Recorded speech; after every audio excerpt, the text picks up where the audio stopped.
Hi student of class sixth.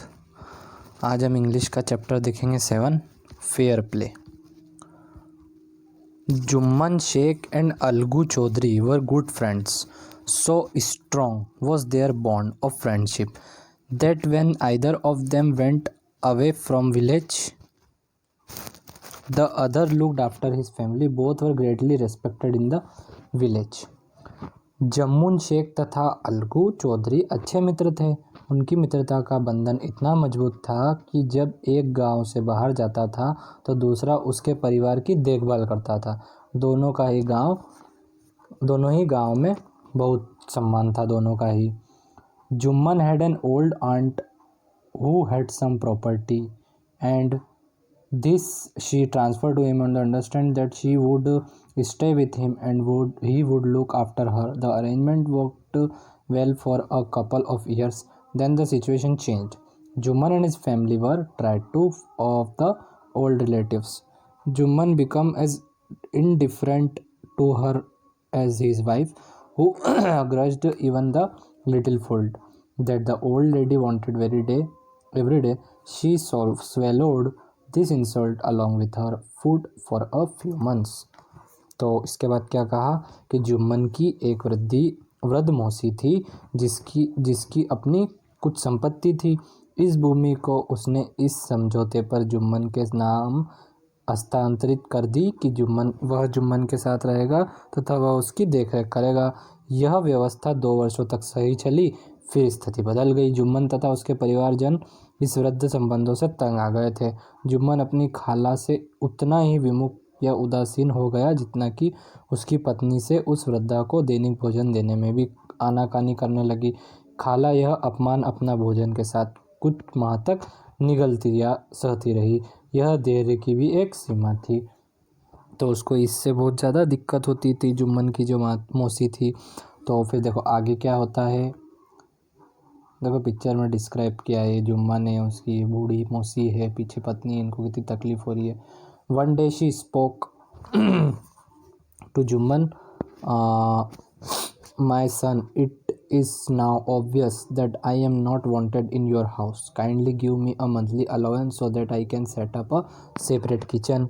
तो उसके बाद में वो क्या कहती है, एक दिन वृद्धा ने जुम्मन को बोला, बेटे अब यह साफ़ हो गया है कि मैं तुम्हारे घर में अनचाहा बोझ बन गई हूँ।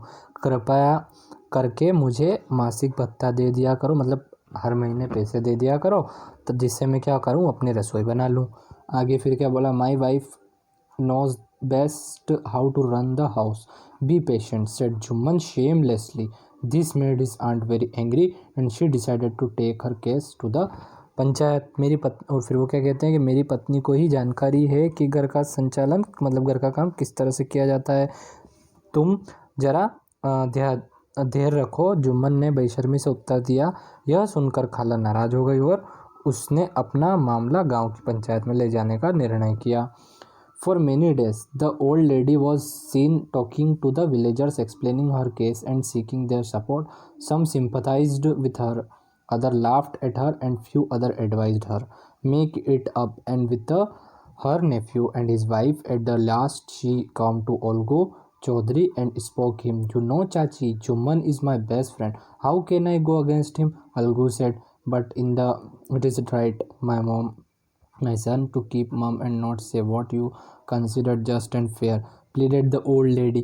Come to the panchayat and speak the truth, she said. Algu didn't reply, but her words kept ringing in the ears. देखो उसके बाद में क्या हुआ कि कई दिन तक बूढ़ी महिला जो थी वो गांव वालों से अपना दुख बता रही थी।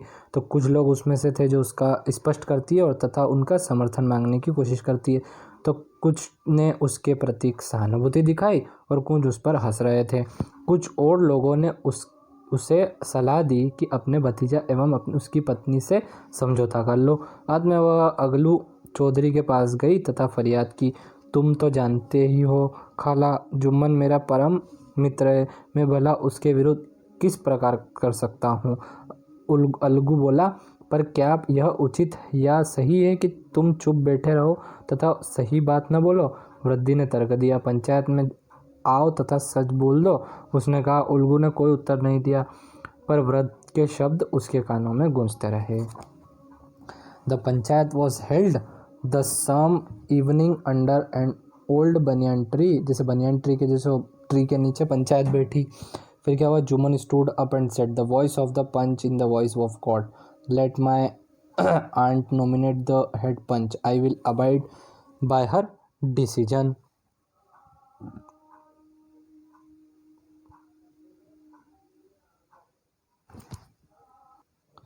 तो पंचायत उसी शाम एक पुराने वट वृक्ष के नीचे बुलाई गई। जवान ने खड़े होकर अपनी बात कही तथा बोला, पंच का निर्णय परमात्मा की आवाज़ है।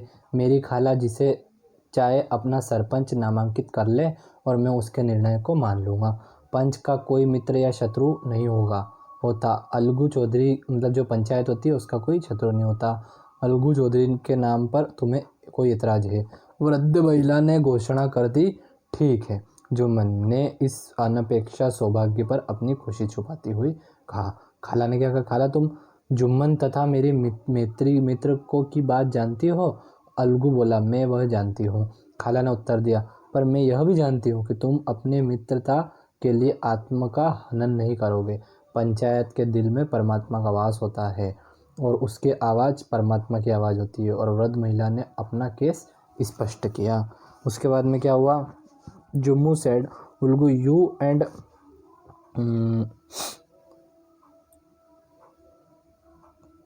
Jumu said, Ulgu, you and I are old friends. Your aunt is dear to me as you.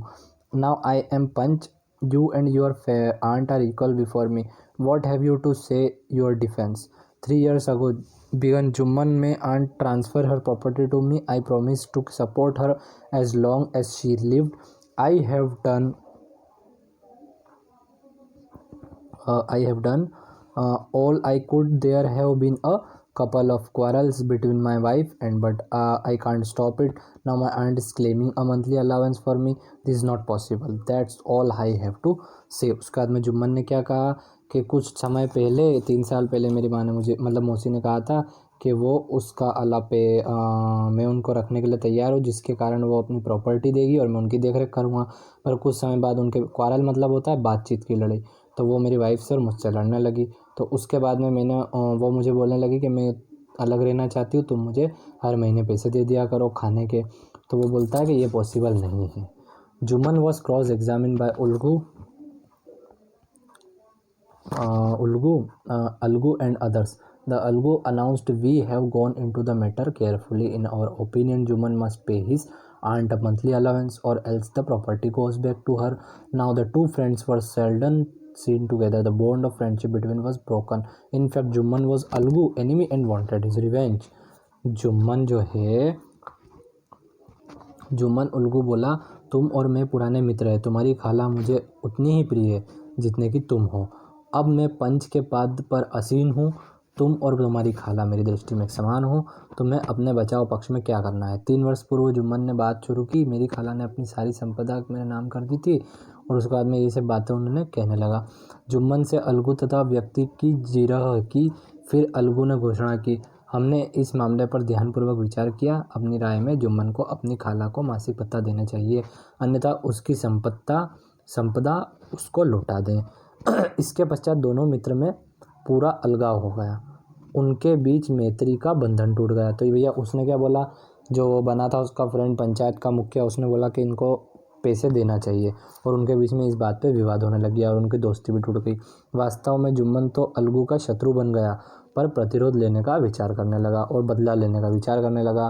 फिर उसके बाद में क्या था, days past and ill luck would have it. Ulgu Chaudhary found himself in tight spot. One of his fine pair of bullocks died.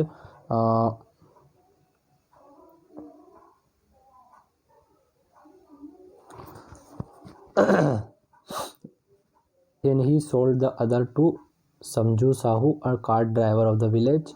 The understanding was that Sahu would pay the price of bullocks in a month time. It so happened that the bullock died within a month.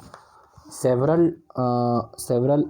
months after the bullock's death, Ulgu reminded Sahu of the money he hadn't yet paid. Sahu got very annoyed और ऐसे इसका next क्या है, Algu decided to refer the cases to the panchayat for a second time in a few preparation for holding the panchayat were made and both the parties starting meeting people seeking this support. समय बीतता देखो तो फिर क्या हुआ कि समय बीतता गया और दुर्भाग्य से अलगू चौधरी एक मुसीबत में फंस गया। उसकी बेलों की जोड़ी में से एक मर गया था तथा उसने दूसरी बेल गांव के लिए एक गाडविन समझू साहू को बेच दी। दोनों में सहमति यह बनी कि साहू बेल की कीमत 1 माह में चुका देगा। हुआ यह कि बेल 1 माह के अंदर ही मर गया। बेल की मृत्यु के कई माह पश्चात उल्गू ने साहू को उस पैसे की याद दिलाई तो उसने अभी तक नहीं दिया तथा साहू लाल पीला हो गया। मैं तुम्हें उस अभागे जानवर की एक कौड़ी भी नहीं दूंगा। तुमने तो मुझे बर्बाद कर दिया। मेरा एक बेल है, उसे 1 माह तक इस्तेमाल करो और फिर मुझे लौटा देना। मेरा ये हुए बेल की कोई कीमत मत मांगो। और उसके क्रोधपूर्वक कहा कि मैं उसकी कोई कीमत नहीं दूंगा। उल्गू ने मामला पंचायत में ले जाने का विचार किया। एक बार फिर कुछ ही माह बाद पंचायत बुलाने की तैयारी हो गई तथा दोनों ही पक्ष लोगों को मिलकर समर्थन जुटाने लगे।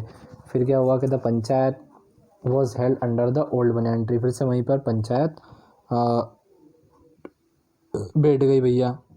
तो फिर क्या हुआ, Ulgu stood up and set the voice panch the god of वही बात है उसने फिर से कहने लगा। और the moment Jumman become at panch he realized his property as the end the dignity of his voice could he seated in the high palace. और तो देखो फिर क्या हुआ कि पंचायत उसके बाद क्या होता है कि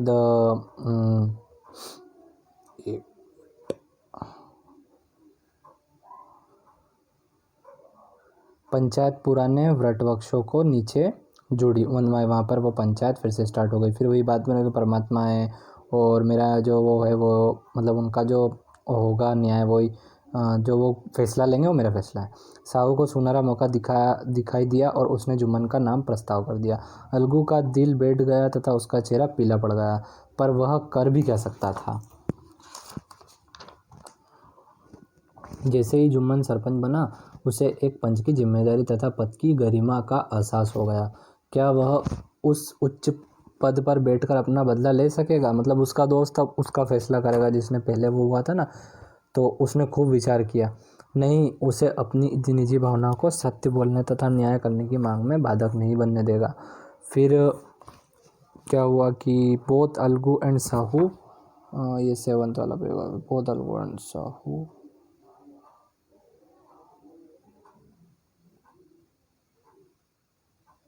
both Algu and Sahu stated their cases. They were cross-examined the cases and deeply। और ये सब फिर उसके बाद में क्या हुआ कि अगलू तथा साहू दोनों ने अपनी अपनी बात कही। उसने उनसे जिरह की गई। हर मामले पर गंभीरता से विचार किया गया। फिर जुम्मन खड़ा हो गया तथा उसने घोषणा की, हमारी राय यह है कि साहू की बेल की कीमत चुकानी पड़ी चाहिए। यह साहू ने बेल खरीदा था तो जानवर में कोई दोष या रोग नहीं था। बेल का मर जाना एक दुर्भाग्य था, पर उसके लिए अलगू को दोष नहीं दिया जा सकता। अलगू अपने भावावेश को रोक नहीं पाया। वह खड़ा होकर बार बार ऊंची आवाज़ में बोला, पंचायत की जय, यही न्याय है। परमात्मा की पंच के मध्य से बोलता हुआ। फिर क्या होता है कि शीघ्र ही जुम्मन उल्गू के पास गया तो उसे गले लगाया तथा बोला, पिछली पंचायत के समय में तुम्हारा शत्रु बन गया था। आज मैंने महसूस किया कि पंच बनना क्या होता है। पंच का कोई भी व्यक्ति शत्रु या मित्र नहीं होता, वह तो केवल न्याय की बात करता है। न्याय तथा सत्य की मार्ग पर में मैत्री अथवा शत्रुता के कारण किसी को भी भटकाना नहीं चाहिए। अलगू ने अपने मित्र को गले लगा लिया तथा रो पड़ा और उसके आंसुओं ने आपके बीच गलतफहमियों की सारी धूल धो दी। तो ये था हमारा चैप्टर। थैंक यू, मिलते हैं नेक्स्ट चैप्टर में।